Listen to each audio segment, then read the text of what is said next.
ติมอร์เลสเตเกิดการประท้วงอย่างหนักบ่พอใจเนี่ยว่าทางรัฐสภาจะมีการให้เบี้ยบำนาญทางสสทางสำนักข่าวรอยสเตอร์นี่ก็ได้เขียนรายงานเกี่ยวกับการประท้วงอยู่ติมอร์เลสเตคือว่า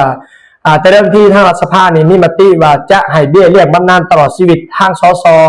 เนาะแต่ว่าเบิดวาระไปแล้วก็จะมีเบี้ยเลี้ยงบำนาญให้แล้ววันนี้จนเห็นให้ประชาชนอยู่ติมอร์เลสเตนี่บ่พอใจเนี่ยว่าจะให้เบี้ยเลี้ยงทางสตลอดชีวิตแต่ว่าการดำรงชีวิตของประชาชนนี่ยังบ่ดีเนาะและบัดนี้หลังจากที่ว่าทางรัฐสภามติเนาะเอาไปนี่ก็เลยว่ามีการยกเลิกเนี่ยว่าประชาชนบ่พอใจ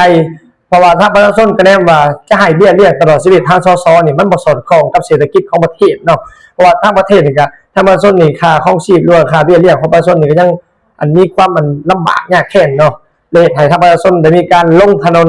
ประมาณ 1,000 คนเพื่อมีการประท้วงและมีหลังจากที่ว่าเกิดเรื่องเล่าตัวใหญ่โตขึ้นมาทางรัฐสภาและมีการยกเลิกกฎหมายที่ว่าจะมีเบี้ยเลี้ยงให้สสและมีทางนักศึกษาหรือว่ากลุ่มประท้วงนี่ก็ได้มีการยุติการประท้วงเช่นกันและอีกอย่างหนึ่งนอกจากที่ว่าจะมีการให้เบี้ยเลี้ยงสสตลอดชีวิตนี้ทางประชาชนก็ได้มีการขัดขานเกี่ยวกับการซื้อรถหรูให้ทางสสเพราะว่า